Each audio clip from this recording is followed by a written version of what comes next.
Assalamualaikum warahmatullahi wabarakatuh. Berjumpa kembali di kanal YouTube Sutarno Azaria Adventure.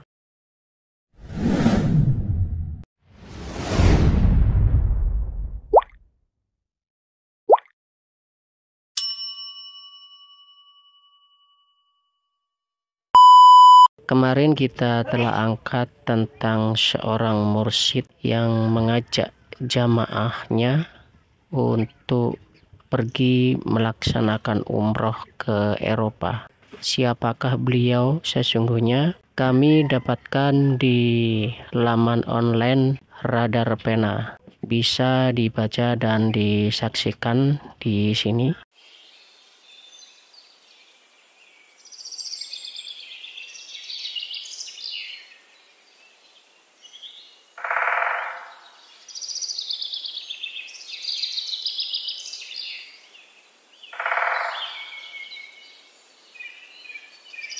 Dan berikut kami ambilkan dari kanal YouTube Kisah Para Wali untuk lebih jelasnya tentang profil beliau ini.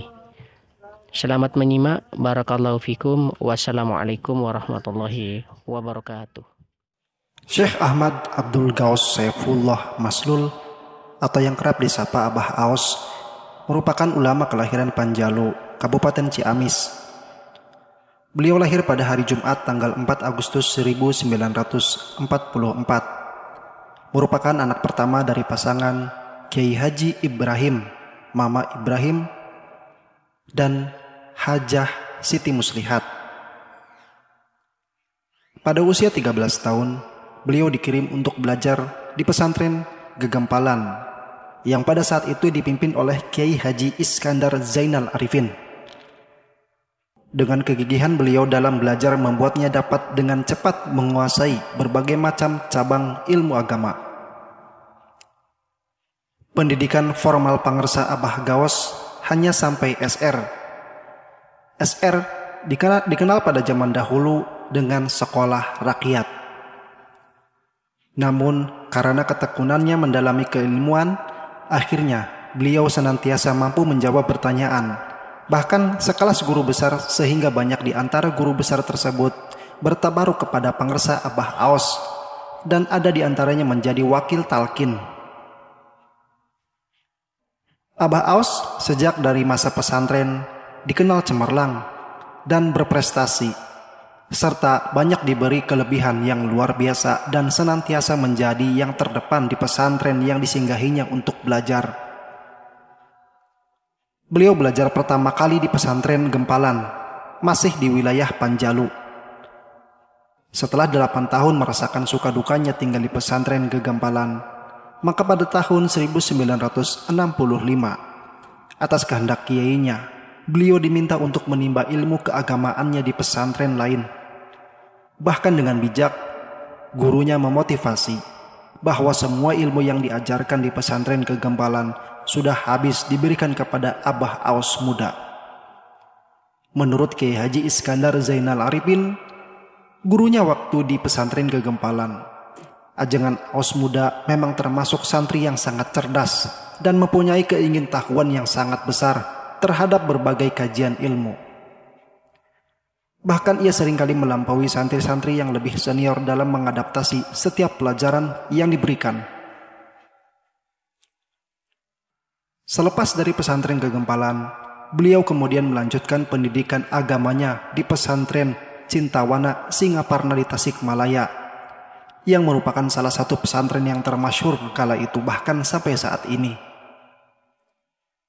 Pada waktu Abah Aos menuntut ilmu di pesantren itu, lembaga tersebut dipimpin oleh Kiai Haji Ishaq Farid, yang merupakan ulama cendekia yang terkenal akan keluasan ilmunya.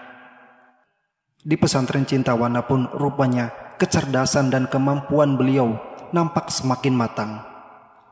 Terbukti di pesantren ini pun Abah Aos muda seringkali mengistensi materi-materi pelajaran yang biasa disampaikan oleh Kiai Ishaq. Abah Aos menyelesaikan pendidikannya di pesantren Cintawana sampai pada tahun 1968. Walaupun hanya sebentar saja, Abah Aos pun sempat mendalami kemampuan qiraatnya di pesantren Al-Quran Cijantung Ciamis.